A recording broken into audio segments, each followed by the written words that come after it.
So I'd like to introduce Mica Estrada, uh, who is one of our graduate invited speakers for this quarter. Well, technically fall quarter, but anyway. Um, so Mica Estrada Dr. Estrada received her doctorate in social psychology from Harvard University and is now an associate professor in the Department of Social and Behavioral Sciences and the Institute for Health and Aging at the University of California, San Francisco. Her research program is on social influence, including the study of identity, values, kindness, well-being, and integrative education. Currently, she is engaged in several longitudinal studies which involve implementing and assessing interventions aimed to increase student persistence in science, technology, engineering, and mathematics careers, funded by NIH, NSF, and the Howard Hughes Medical Institute. Dr. Estrada's work focuses on ethnic populations that are historically underrepresented in higher education, most vulnerable to the impacts of climate change, and have the potential to provide diverse and creative solutions to the pressing challenges of our day.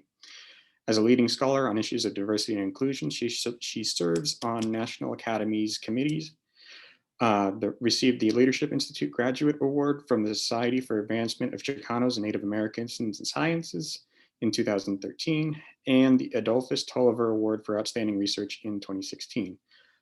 So I'd like everybody to please welcome Dr. Estrada. Thank you. It's always strange doing these webinars because I can't actually see anybody. Since I can't see you, I want to get a sense of who's out there. So in the question and answer, can you put in there, who are you? Are you a faculty member? Are you a graduate student? Are you undergrad? Are you staff? Can you just write it in so I can see who's here? Thank you so much. Faculty, PhD students, grad students, lots of grad students, all right? Nice, okay. This is really helpful. Okay, and then are you, can you put like your department, what your specialty is?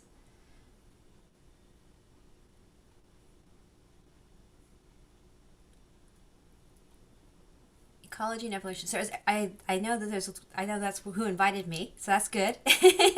Is there anybody out there that's not in ecology and evolutionary biology? If so, can you put it in there just so I can get a sense?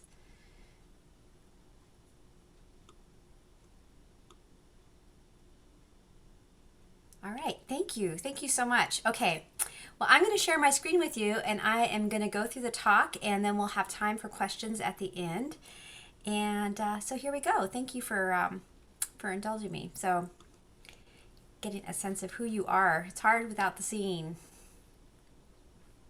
New junior faculty. Oh, that's great. Okay, well, here we go. So I'm here today to talk to you about the influence of kindness and community in broadening participation in STEM careers. And the research that I'll be describing that I've done here is with my colleagues has been funded through NIGMS, which is an NIH, and NSF, and HHMI, Howard Hughes Medical Institute. So I'm wondering what's on your mind today. And if we were sitting in a room together, I would, ask you, what kinds of things are you carrying with you right now? And I think we know that it has been a tremendous time when there's a lot of things that we're carrying with us beyond our studies and our research. There have been ecological pressures with fires and flooding. I don't know, here in California, since you're here with me, you're aware of these things. There has been a lot of protests and awakening to issues of race and discrimination in the nation. There have been an uprising. And it's funny with this slide, I actually have to update it every couple weeks or almost every couple weeks because new things keep happening. I added the stuff about the pro-Trump mob storms just recently. We have lots of students working. I have my youngest son right now is working in the back room. He's at Penn State, but he's doing it from California right now and not leaving until next week. So that's a lot of disruption to education that's going on for us right now in the world and in our classrooms and in our lives. So I just want to put it in context that the research that I'm describing, most of it was conducted before this last year, but there's added pressures that are here with us now that I just want to give a nod to. Okay, there's a wonderful book called The Web of Life, and in it, Capra says all living beings are members of ecological communities bound together in a network of interdependencies. When this deep ecological perception becomes part of our daily awareness, a radically new system of ethics emerges. And I share this with you because when I am doing my research, although this sounds very ecological, I guess that's relevant to you all. I think that this is true for human relations too, that we're not just independent individuals here with no impact, but that we influence each other. And that is the assumption I come to when I do my research, that we're all influencing each other, and this has huge impacts on what we do and what we don't do, who we feel comfortable with, who we don't feel comfortable with. There is a web that holds things together. Now, as you all know, it seems like most of you are in the PhD phase or higher. There is a traditional kind of pipeline, right, that we have this idea that you go from bachelor's to master's to PhD to postdoc and to scientific contributor. But we also know that this is not, people don't go through these stages quite at the same rates as others. So this is a slide looking at the percentage of underrepresented minorities defined as African American, Latino, or Native American. And you can see here that in the population in 2010, this group, our group, made about 30% of the population. But we were only about 15% of STEM bachelor's degrees. And you can see as it goes up that master's is at around 13, doctorate is around 8.3, and when you get to working in 2 and 4 year institutions, you only have 7.3%. So there is, the disparity increases as people move through this pipeline. More and more people are dropping out who are historically underrepresented. Why does this happen? That's what my studies are about. This is a web that's a little bit, it's hard to see maybe, but as I said, things connect together, but sometimes they don't connect. And when they don't connect, then what happens? People leave, right? People drop away when that web is not strong, that social connection web. At least that was my theory when I started my research. Okay, so the first question I came up or started to pursue was, how do interventions make a difference in increasing retention of persons excluded because of ethnicity and race? That term peer or peers comes from David Asai's recent article entitled Race Matters. And I think it's a great term, peers. I was involved in an 11-year study called the Science Study, and it tracked students who had strong interest in pursuing a biomedical research career, mostly undergraduates, and we tracked them across 11 years to see if they had impact, if a RISE program, which is a program that is a science training program, had impact on keeping people more persistent in the biomedical fields. These are my collaborators here that I just want to give a nod to. And we drew the students and the participants for this study. 25 of them were in universities that had RISE programs and were in RISE programs. And then there was 25 universities that did not have RISE programs, and we matched them. So we found students that were either in this program to see if the program has impact, and those who were not. And we matched them in terms of their ethnicity, their gender, their major, their GPA, their intentions to become a scientist, basically trying to find two groups that were pretty similar at time 0, and then tracking them across time to see if those who were in the RISE and MARC programs, if they were more likely to continue on in science. We sent surveys to them twice a year for 11 years. And the panel consisted of about 72% females, 50% African Americans, about 40% Latinos, and then 1% Native American. Most were in the biological and natural sciences. This was really consistent with what the RISE program looked like at the time when we did the study. So we were pleased with it, and across the 11 years of data collection, our response rates were typically around 70%, and about 97% of the people in the panel stayed in the panel, did not drop out. So representation was very good throughout the time of the study. What did we find? Well, initially in the first 4 years, we found that those students who were in the RISE program, which is the solid line on the top here, their intentions to pursue a biomedical research science career basically stayed pretty solid. It's slanted down a little bit, but mostly it stayed pretty high. But those who were in the matched group dropped. Their interest in pursuing dropped. So that showed that the RISE program was making a difference. But interestingly, why it made a difference was even more interesting. So the top solid line here is RISE students who had research experiences as part of their training program.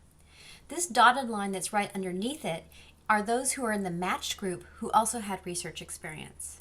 The solid line underneath that is RISE students with no research experience, and then the dotted line at the bottom is the matched students with no research experience. So what you can see here is that the boost really comes from for those students who have research experiences. And another thing that's really key here is that students come in with interest, right? These are students who came in with interest. You can see at time 0, they're pretty much all the same. And what the program was doing was not increasing people's interest and intentions to pursue a science career. What it was doing was helping them not to lose their intention and their interest in a scientific career. So this is something to think about, I think there's other evidence besides mine showing that this is really important to help people not lose their enthusiasm, even more so than cultivating more.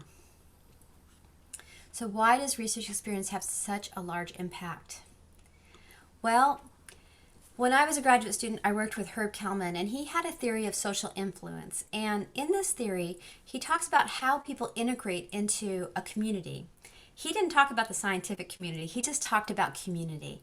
And I adapted this to the scientific community and came up with a theory of why, when and why people integrate into the scientific community, feel like they become a part of it. So there's 3 levels to this. The first one is that, and you can think about this in terms of any group that really matters to you. It's not just this case, but the first thing is, can you do what the group does, right? So as a scientist, can you do the science? It's really hard to become a scientist. It's really hard to stay in engineering if you can't actually do it. That's true if you're on a basketball team. It's hard to be a part of a basketball team if you can't play basketball, right? You gotta be able to do what the group does. The second level is identity. Do you start to identify with that group? In the case of scientists, do you think of yourself as a scientist? Is that who you are? Is that a part of who you are at least? Again, this can happen with any group, right? It could be a religious group. Am I Catholic? Am I this? Do you start to feel like you are that thing? And then the last level is start to internalize the values of that group so that the values of the group are your values. And in this case, do you agree with the values of the scientific community, that science is effective in solving world problems? Is it that the scientific method is valuable and true? So when somebody feels like they can do the science, they are a scientist, and they really endorse the values of the scientific community, that would be somebody who's highly integrated into the community and more likely, theoretically, to continue on. That is the theory. And the theory is that this is true of any other group. And if you really get integrated into the group, I think what you probably notice is that then you start training other people to do these things, right? You start to help them to feel like they're part of the group. You start to teach them the values. You start to teach them how to do the things of the group. You start to help them to become part of the group. But for this point, we're just looking to see, does this theory work? All right here is Kelman. He's the one who did the theory, and I thought I would just share this picture with you. He is 96 years old, I think, 96. And anyway, these are my two of my 3 sons, and I just thought it's fun to see a picture of him now still going. He did get COVID, but he did survive. So, okay, back to the research. So the tripartite integration model of social influence, we actually measured all these things: science, self-efficacy, identity, and values, and looked at to what extent did this uniquely predict integration into the scientific community and intentions to persist for undergraduates and graduate students and those people who had left. And what we found was startling, because a lot of people had put a lot of emphasis on the self-efficacy, that if you could do the science, then you'll stay in science. But really the great predictor of unique predictor of these models was identity. That when students started to feel as if they were a part of the scientific community, that they belonged, that they were a scientist, that was a greater predictor of students staying in the sciences 2 years later. So they felt more integrated. Now, all of these things do relate to that. Like if you did a correlation, they all relate to it. But this is a structural equation model looking at what is uniquely predicting. And the identity and values are really important. So again, I want to remind you that this is all underrepresented students. There's no Anglo students in this group, so this is what we find for historically underrepresented groups. Okay, so this was a long study, so we were able to look not just 2 years after, but actually what happens 4 years after, and not just do they intend to persist, but do they persist? Do they actually go into STEM careers? And this is what we found. First of all, we found that this science identity really does continue to predict whether or not people actually stay in STEM careers or they leave STEM careers. It's a very good predictor. So this science identity is measured when they're graduating from undergraduates, and the STEM career is 4 years later after they've graduated, whether or not they've stayed in STEM or they've left. The other interesting thing about this model is looking at what helps to build the science efficacy and identity and values. You can see here that quality mentorship really helps to feed and grow. When it feeds and grows efficacy, identity, and values, that then it can lead to the STEM careers. And we see that research experience, at least 2 semesters, it was really important. The research experience with 1 semester really did not uniquely predict the increase in efficacy and identity and values. So research experience and quality mentorship do matter. What is quality mentorship? People always ask, and I'm going to give you much more details on this later, but just to give you a heads up right now, quality mentorship was measured as someone who provides psychosocial support. That means that they have some empathy and they're willing to engage with their mentee in some kind of emotionally intelligent way. Instrumental support means that the mentor is providing the tools needed in order to do the science, and then networking is connecting people to people at the university and outside the university to persist in their career. So how do successful science training programs inform us about how to support peers? Okay, so there's a bunch of studies I'm going to go through with you, so take a deep breath because I tend to talk fast and I do a lot of research and now I have a lot to present. So the first one I'm going to tell you about is the Gift It Forward study, which was done at UC Berkeley with John Matsui and the Biology Scholars Program and Lilibeth Flores. The Biology Scholars Program at UC Berkeley is a program that's been around for over 20 years. It's highly effective. It's been found to increase persistence of students in biomedical careers. They typically have students who join who are recruited in or are selected who are not necessarily the students that are already succeeding, but they're students with a lot of potential, and they work towards developing talent. So they're not picking the person with the highest GPA. They're actually picking the one who maybe doesn't, but who has a lot of other skills that can bring it on board. So from this, you can see that this is looking at the data from UC Berkeley, and the dark blue line is the biology scholars students. The light blue line are students who demographically are same. They have similar SAT scores, GPAs, all those kinds of things when they come into the university and how those students do. And then the gray is like the typical UC Berkeley freshman across time. So you can see that they all have high intentions at the beginning. You see the BSP students are a little more likely to declare than those who are not in BSP but who are similar URMs. But when it comes to degrees, they start to match this the same as the UC Berkeley freshmen, and their GPAs are definitely filling a gap, right? They're filling that gap. So that this is just evidence that the program is pretty effective. Now, I started working with John Matsui because he wanted to know why. What is happening in the program that might be attending and helping this to happen for his students? Well, this is a paper that we just submitted. Hopefully we'll get published soon. And one of the things that we found is we looked at students' enthusiasm for the program activities. So with BSP, they have advising, they have an area where the students can go work together, they have mentorship, they have some kinds of research experience, they have courses that they take that help to support them, they have webinars and seminars and different kinds of things that help with professional development. So there's a bunch of activities that are really, in some ways, very typical of most science training programs. I wouldn't say there's stuff that's unique to it. So that's the first element, is how much do students really, are they enthusiastic about the activities. The second element that we have here is social connection. And this has to do with how much would they miss the staff who are on BP. How connected are they? How much do they spend time with them outside of the program? So, social connection, how much do they feel like the other people in BSP matter, including the staff, the faculty, and the students? So, what we found, first of all, that's really interesting from the structural equation model is that activity, enthusiasm, and social connection are not the same thing.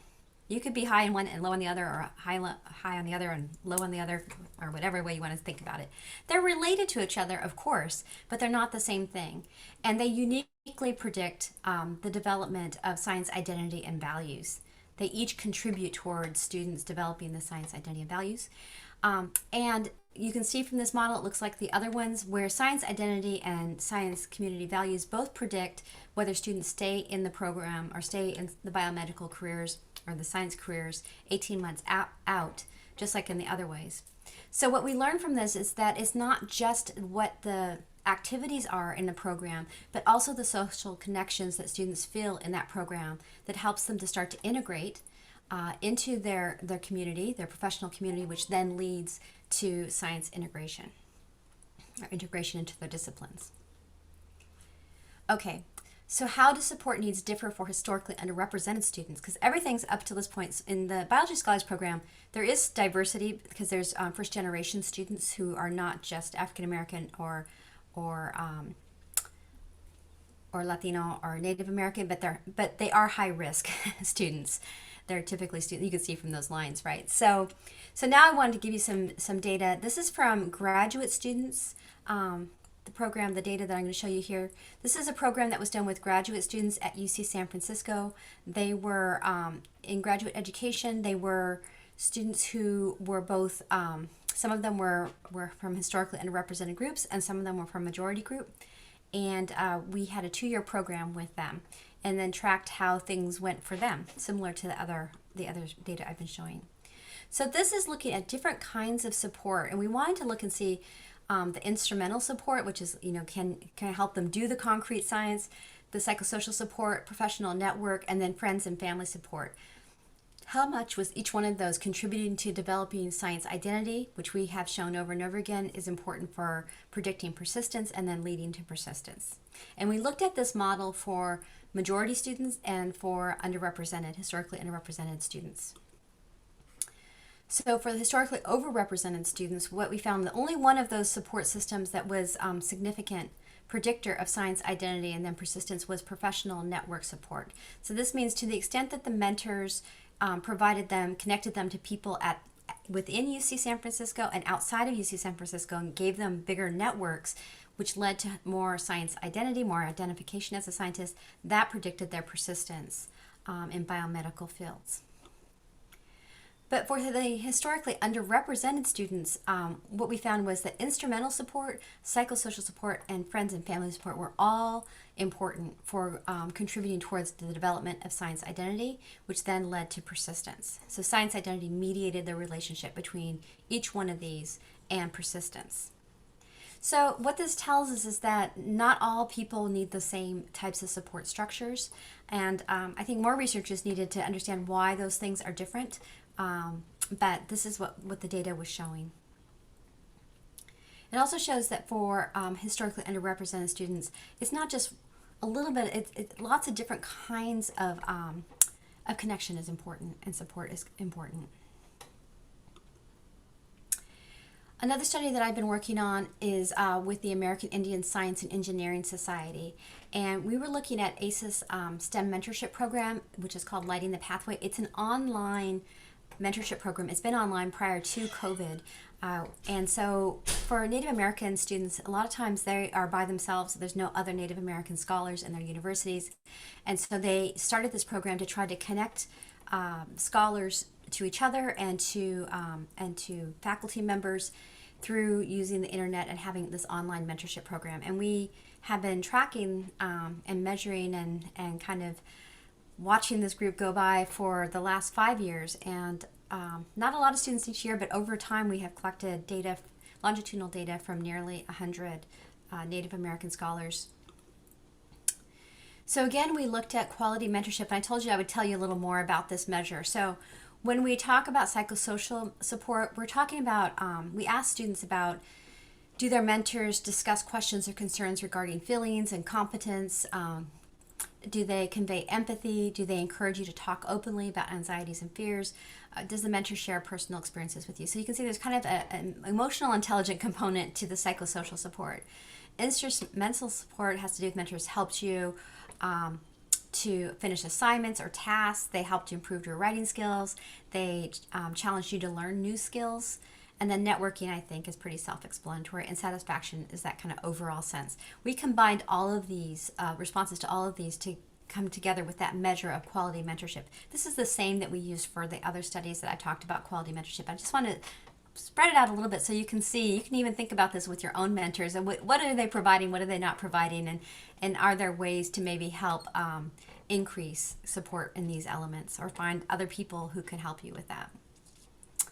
Cultural values, the other thing that we asked the Native students was, do the mentors share your cultural values, and does your mentor understand your cultural values? So you could have, positive on both of these, but we wanted to get kind of an overall sense of how much the mentor was connecting at a cultural level.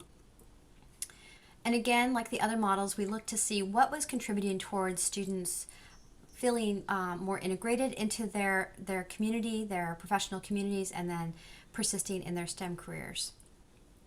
And what we found was this. We found that quality mentorship for the Native students did not uniquely significantly predict their integration into self-efficacy and identity and values, that integration piece, as we had seen with other groups, but that the mentor cultural value alignment was really important for students developing a scientific identity and scientific values. And then also uniquely for this group, that the scientific community values was what really predicted whether someone stayed in the STEM career intentions. So the value, whether there was value alignment between their studies and the career they wanted to go into, really was a huge and unique predictor for continuing onward. I will say that we have found in our research that the further people go in the pipeline, right? So when you're an undergraduate trying to decide whether to go to grad school, that identity piece seems to be the strongest predictor. But when you look at whether somebody goes from your PhD, which a lot of you seem to be in, right, and you move into whether or not you're going to go into professional faculty career, that value alignment seems to really matter, starts to matter, whether or not you find the work meaningful and worthy of your time and energy. So there may be some kind of developmental components here that I haven't quite fleshed out completely. Okay, so I've been talking a lot about how people connect, right? What we can do to support students, how different students might have different needs, different types of support structures that will be valuable to them. I have talked about how it might be different for those who are a majority or underrepresented groups. So we're learning a little bit about how these social networks really matter, and that it's not just about can I do this, but really do I belong here? Is this a place I should be? Is it a socially acceptable place to be? Okay, so at this point I'm going to kind of turn a corner here and start going off in a little bit of a different direction. Connected, but a little bit of a different direction. So take a deep breath because there's a lot more information still coming. Okay. So I want you to take for a moment, I'm actually going to put on my timer for 2 minutes. I'd like you to take out a piece of paper and pencil, and I would like you to recall on that piece of paper a time when someone was kind to you in your professional life. And if you can do it with a lot of detail, where it happened, what happened, how you felt, the more details you have, the more you'll be able to kind of connect to that experience. And I'm going to set my timer for 2 minutes and ask you to think about that, to write it down.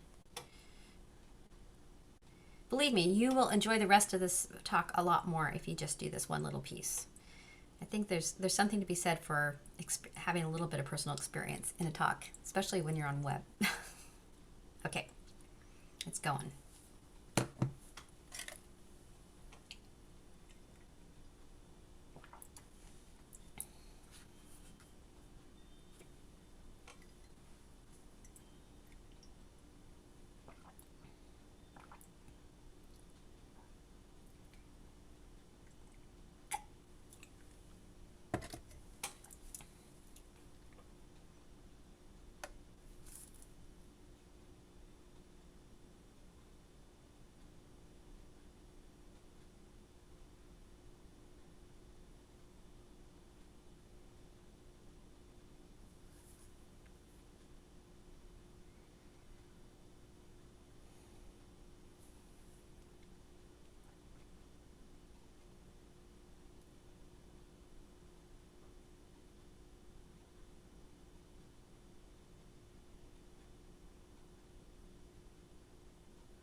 Okay, so in the question and answer area, can you write how you made you feel to remember the time when someone was kind to you? What kind of one or two words kind of describe how you feel thinking about when someone was kind to you?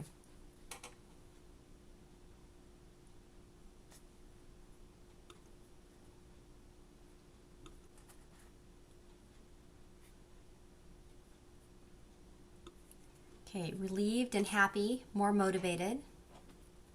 There's more than two people out there. Worthy, connected, grateful,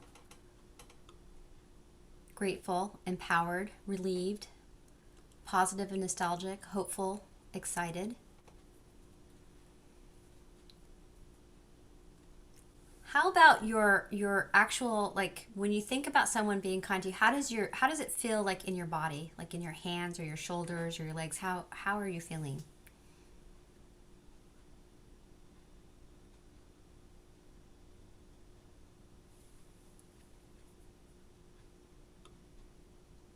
Validated, excited. How's the body feel? A lot of times we don't pay attention to our bodies. Warm, relaxed, warm-hearted, relieved. Okay. So keep this in mind as we go forward and I start talking about this next segment, because I think we often, when we recall something, it kind of helps us to feel that thing. One thing, I do this sometimes with when I can actually see everybody, or I've done it in workshops before COVID. And one of the things that I have found has been really common among the memories that people have of when people are kind is that somebody has done something for you that they did not have to do. They did something nice or positive for you that they did not have to do. And that seems to be a real quality of kindness, of when we think about kindness, is that it's something that people were not required to do. And so as we go forward and you go into your lives after today and you think about being kind, just remember that it's something you probably don't have to do. It's something that actually has more meaning when you do it and you don't have to do it. Okay. So in the research, I wrote a paper with John Matsui and Allegra Elroy Rivales, not under review, it was in 2018. I need to update that slide, sorry. On the influence of affirming kindness in community. And in this paper, I presented this idea that threat occurs when you experience macroaggressions, which are kind of obvious and blatant racism and discrimination, but also microaggressions, which you probably have heard about, this kind of subtle or ambiguous cues of racism and discrimination, hate, rejection that can happen. There's also this other side, though. I think we put a lot of emphasis on the negative, and I wanted to say you can get rid of all the negative, but you also need to grow the positive. And the positive, in this case, would be macro affirmations. And these are kind of the really obvious ways in which people act in a way that communicates social inclusion in a community and respect for the dignity of other people. There's also micro affirmations, which are kind of subtle or ambiguous ways in which we get social cues that we are included in a community and that we are respected, that our dignity is respected. And what happens is that in universities, we have different kinds of environments. There's a prejudiced environment where there's high macro and microaggression, but very low macro and micro affirmation. We're trying to get to an inclusive institution, right, where there's low micro and macro aggression and very high macro and micro affirmation. But quite often in a lot of universities, there's kind of a mixture. There's low macro aggression for the most part. You know, it's illegal to be blatantly racist or blatantly sexist, but there might be very high microaggressions. In the same way, another thing that's happened is there's been high macro affirmation. So you look at the catalog, the student catalog, or the banners that are on the walkways and stuff, and it's all about diversity matters, and we really are all for inclusion. And, you know, there's kind of like this macro affirming that we want everybody here.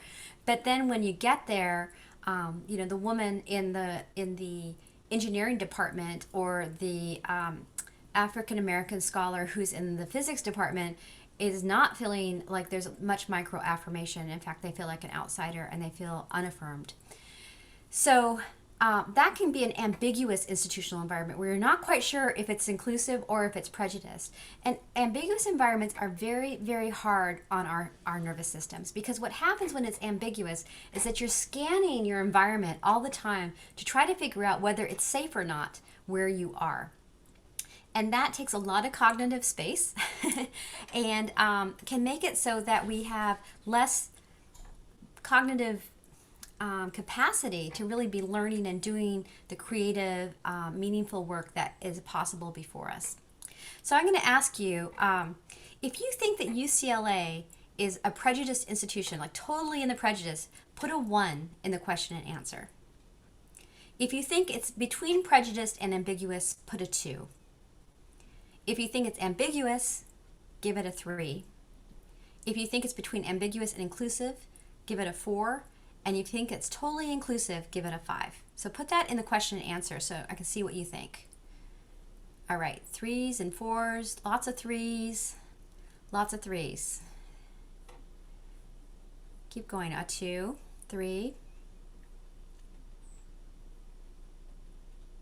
Okay, so you have a little bit of a range, but it seems like there's a pretty solid 3, that it's ambiguous. And that means that UCLA has lots of opportunity to grow and to become more inclusive if it wants to. And I think it also means that you have a lot of students who are operating kind of really not sure whether this is a totally safe place to be or not. That they can bring their true selves, their real selves, to the environment and not be knocked down from it. So this is just saying that when you get to the prejudice, you feel very threatened, and when you get into highly inclusive, you're going to feel pretty safe, and you can see that the mixed is in that middle there.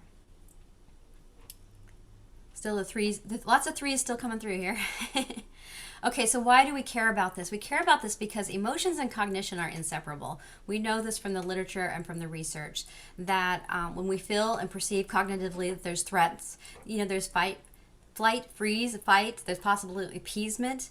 But also, if you're really interested in this literature, you can look at the work on belonging by Baumeister and Leary. They say that belongingness appears to have multiple and strong effects on emotional patterns and on cognitive processes, that these are powerful and fundamental and really important to our motivation. So you can read about that. You can read about the work from Matt Lieberman and Eisenberger. They've done a lot of work looking at how pain and distress and social distress and neurocognitive substrates are the same. So when you have social pain, harm, that actually ignites in our brain the same area that we have for physical pain. So we're, social pain really does cost us something. Another place where you can look for research is Eisen's work, and there's been a lot since then, but he has a great book that shows how our emotional states can influence our decision making and our problem solving. It impacts our processing of data and information that's coming in, our attention, our assimilation of information, which is all necessary for learning and for doing well in academia. So there's a huge cost, right, to being in a threatening situation. A lot of the work by Claude Steele on stereotype threat also points towards this literature and the importance of feeling safe when we're learning. So kindness matters because kindness conveys that we belong. When we experience kindness, it relaxes our nervous system because it makes us feel like we're safe. It increases that sense of safety in our environment. It optimizes cognitive functions and space for creativity. It reduces suffering. I think we can't underestimate how much suffering goes on because people are not experiencing kindness in their social environments. And this is good for learning and for our well-being. So kindness really does matter. I've done some research looking at microaffirmations. Microaffirmations, when somebody feels microaffirmations and it leads to greater efficacy, people continue to persist. And when it leads to science identity, then that also leads to intentions to persist. So microaffirmations, when you're experiencing microaffirmations, you're more likely to then be open to efficacy, creating efficacy and identity for oneself. So it's important. I'm going to end with just sharing with you how this fits into a kind of a larger frame of thinking about how education can be, because I think we need to be able to, at this point, start to think more broadly. I think COVID especially has made it apparent to us that the education system is not just about putting facts in your mind, that there's a lot more going on. And so I want to tell you about the attributes of an inclusively excellent institution in my mind. I've talked a lot today about kindness and belonging experiences, and how being in an environment where you have low micro macro aggression and high micro macro affirmations, belonging, this is really that everybody in my ideal institution, regardless of your demographic status, would be experiencing inclusion. Really, kindness and belonging experiences should be across the board, and everybody should be experiencing those equally well. We've spent a lot of time in academia thinking about academic excellence. There is a lot of research out there on how curriculums, mentorship, training programs can be done in a way that broadens participation, that's more inclusive for all people. And much of this research shows that it's not only good for those who are historically underrepresented, but it's also good for everybody to be in courses where you're really engaged, you have hands-on opportunities for innovation and creativity, that we're not just feeding facts into the brain, but that we're giving people opportunities to work in groups and really contribute. And so we know that if those things are applied, and they're applied in the classrooms, that would lead to greater learning and more academic excellence. I also think that for the body, we need representation. When we walk into a classroom, we look around for people who are like us and look for us. When we go to restaurants, we look around and see if there's people like us or not. So having diverse representation in administration, in the faculty and staff and student body, in alignment with the national demographics, maybe at a university, I think that would be really fantastic to have that representation, to see people like yourself all over the place. I'd like to see that. I've never seen it in my lifetime. And for the spirit, I think that we need opportunities for creativity and meaning making, and that all people should be able to have access to that equally across the demographic groups of a university. So to me, an inclusively excellent institution will actually attend to the heart, the mind, the body, and the spirit of each of us. And to me, that would be a stronger university that really is better for our overall well-being going forward. So I'm going to end with this quote, which I love, by James Baldwin, that says, "Those who say it can't be done are usually interrupted by others who are doing it." And so I hope that maybe a few of you out there will take this image of education and start to see how do you apply it in your own teaching and in your own lives, if possible. So on that, I say thank you. And if you want to learn more about what I talked about today, I just wrote a blog for AAAS. If you Google my name and AAAS blog, you will get this article, How Kindness is Part of an Excellent STEM Education. And pretty much you've heard everything that's in the article, but maybe if you want to get the citations and stuff, it will be there. And that is it. I'm open to taking questions.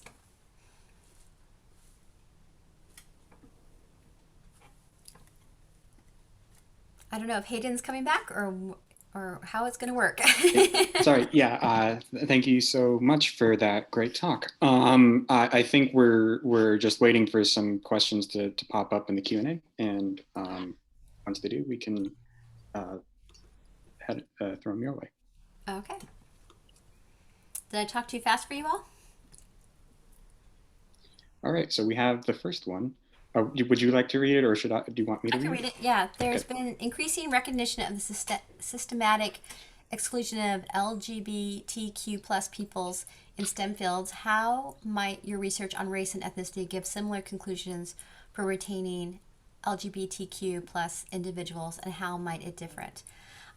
My guess is that it would be very similar. I think you could use the same theoretical model to look and see if if LGBTQ people are feeling included, feeling like they belong, feeling like the value systems are in alignment with their own value systems. I think those things should be predictive of persistence or not. And my guess is that the types of social support might be different. It also might be different. There might be intersectional issues with race and orientation status. It could get more complex. You can notice that in the research that I give, I'm not really pulling out intersectional, like women, minorities, black, like, because the numbers just aren't big enough. But I think that there's a lot of research to be done in this area, and it'd be great for someone to do it. I think I think there's a lot of potential for using the same model to look at different groups. Okay, thank you, Dr. Estrada. Great talk. I'm wondering if you looked into how finances or financial instability is related to student persistence. Oftentimes, many grad students of color from low socioeconomic backgrounds would not necessarily pursue grad school based on career salaries. So I am wondering how financial stability may influence persistence in STEM careers. I mean, for the undergraduates, we did have a measure of looking at finances, how much that predicted. And in a very unpopular finding that we didn't publish, but we didn't find that it was a big factor, the finances, undergrads.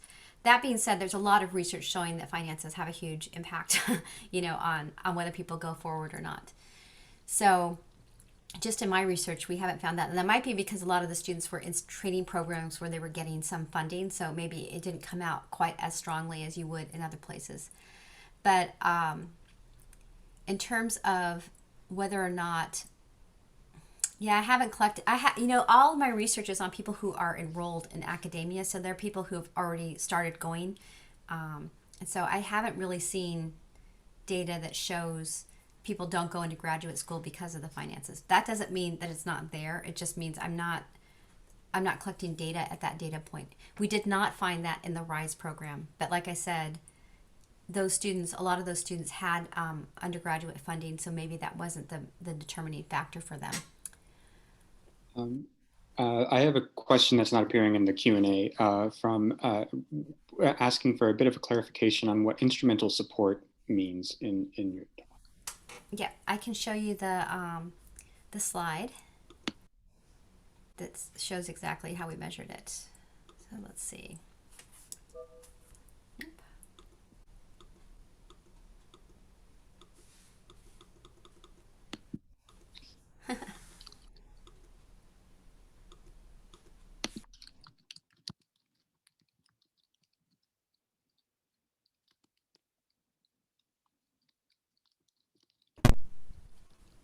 Sorry, my computer froze for a moment there.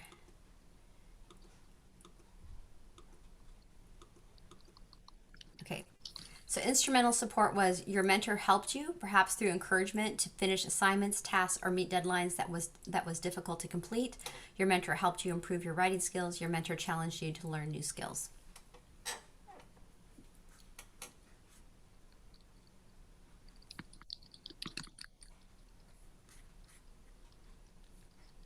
Can you hear me, Hayden? Yes, yeah. Great, thank you. Yes. Okay. There's been other measures of that. There's actually, if you look in the mentorship literature, I didn't make it up. It's an area like when they look at businesses and my picture disappear? Yeah, I can't see it, unfortunately. I don't know what happened. Yeah, if you look at, I don't know. Can't tell you. You're back.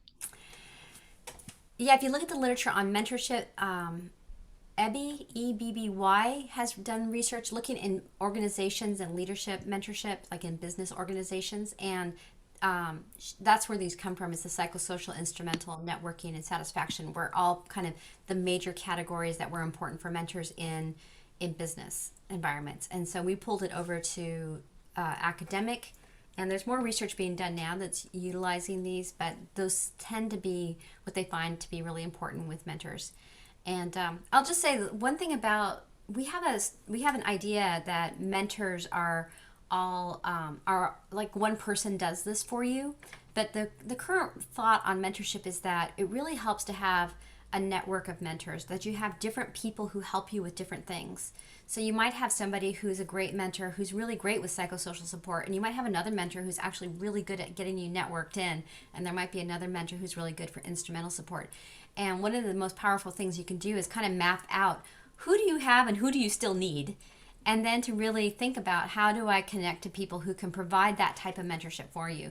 The kind of historical way of having one mentor who does everything super well is kind of passe now. We find in the literature that really people who have networks and strong networks are really are the ones who tend to go forward. And I think people who are in faculty positions probably know this, because by the time you get to a professional life and you're a full professor, you're going to have different people who have mentored you at different times in your career who provide different kinds of things. But I think for undergraduates or for graduate students who are just starting out, you might have one advisor, and if your advisor is not providing what you need, you can push on that advisor to try and do that, to get everything from them, or you can start to look around and see, can I create a network of mentors that are really helpful, and help to meet the various kinds of support that you need in order to survive.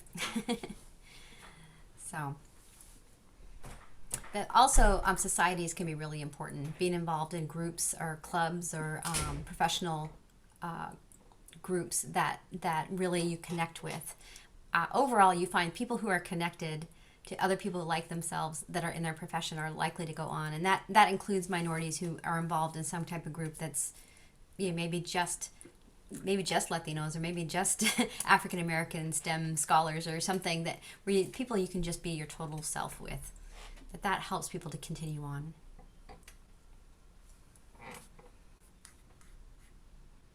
Are there any other questions?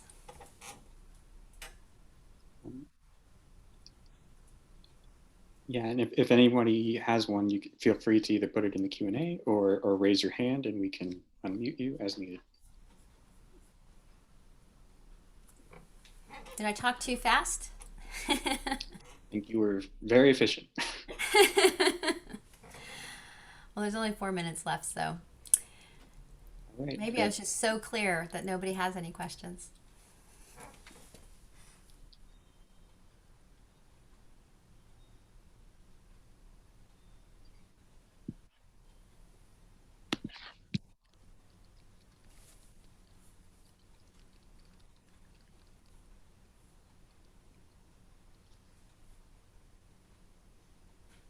We have another question. I'm not entirely surprised from an anonymous attendee, I'm not entirely surprised by the inclusivity results of the informal poll. Do you actually think that there are any higher ed institutions that are truly inclusive? Okay, that's a great question. I have done this at probably about 10 or 11 different institutions and just asked people who are there at the talk. And I've never been at a university that is entirely like 1 or 5s, like just totally inclusive. But I was at one university where everybody was like a 4 or 5, and all I can say is that and talking to people after the talk and stuff, I think it was sincerely that way. So there are some universities that are I have been at one that really felt like it was experiencing a lot of inclusion. I've also been at quite a few of them. Actually, I was I think UCLA actually did better than I was expecting, because a lot of times when I'm at kind of these, tier 1 kind of universities like UCLA, they tend to be more like 2s. They tend to be like predominantly 2 with a little bit of 3. So the 4 to 5 was Cal State San Marcos. And it's a little university, and you walk up the stairway and there's a full-size statue of Cesar Chavez on the steps when you arrive. I mean, it's a small university, and it's mostly local students from around here, and it was pretty. It had a very inclusive. People felt included there. So, but yeah, I've been at some universities. I've been at quite a few like really competitive universities that people are pretty strongly 2s. So I think a 3 to 4 is pretty good for UCLA, but I do think that we all have space for growing. Have you looked at how first generation undergrad status influences students' persistence? Yes. Well, the study that was with the Biology Scholars Program was a lot of first generation students, and they were a lot like, we didn't get ethnic differences. So first generation students who were white didn't look that much different from the Latinos or African Americans. in terms of their integration and how people integrate looked pretty much the same. And I think that's because the social environment for first generation often can be just as daunting and different as it is for historically underrepresented students. And of course, then there's confluence. There are those who are first generation and historically underrepresented racial or ethnic group. So, and there's also some research on values with first generation students showing that connecting the research and the content in like biology and chemistry courses to the values of the students is very important for persistence and making that connection. I didn't do that research. That's Judith Harkarowitz, but she did most of her research with first generation students, and they found that value connection was really, really important. So we have Christopher raising their hand, and I'm going to let you talk. Hi, Mica. Thank you so much for the really nice talk. So I'm a new faculty. I'm first generation. I'm from South Central LA, so I'm from here. And I have my first student, and I have my first research student, and she's also a first generation from LA. How do, as mentors, how do we do this? How do we help with the building the identity? I'm finding it really, now I feel like I'm so far away from being an undergrad now that I forgot what it was like. How do we kind of instill this idea of that you do belong without just saying it? I've been finding it kind of, and seeing it through her eyes. It's a different generation too than mine. Yeah, that's definitely true. I guess there's a couple things. One is, have you been involved in SACNAS? No, I sent her to SACNAS this year actually. Yes, and she had a great time. That's a great connector. The Society for the Advancement of Chicano and Native American Scientists. I think that having a SACNAS chapter on your campus and just fostering that type of community for students can be really a lifesaver for a lot of students. So that's one option. The other thing is listening. What would be helping them to figure out like what would be supportive for them, but connecting them to other people who are like them.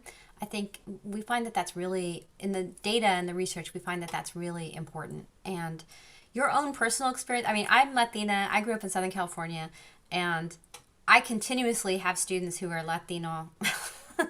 That because there's like people find people like themselves. I just think that's what happens. And so I think it'll be great for you to figure it out, because you could become a little hub for inclusiveness on your campus and maybe help build it and grow it there. So I don't know if that's helpful, but there's a lot of resources, and if you contact me directly, I'm happy to share them with you. Thanks so much. Mm-hmm. I see it's 1:02. Do I need to go, or how do you want to keep going? Let's do this last question, and then we'll conclude this up. Okay. Have you looked into the effects of being an international student on these results? I have not. That's a whole nother area. Also, the Pacific Island students are really pretty underrepresented in most of the studies, even the one that's on Native Americans. So there's a lot more research. People could have full careers on these things, and that's a great question. And I hope somebody does the research on it. So. Thank you very much, Dr. Estrada, for a great seminar. Let's conclude the seminar, and we will get you to your next meeting. Thank you. Okay. Thank you. Thank you for the nice comments. Especially since I can't see your faces. It's nice to get comments because you kind of go, you blew it.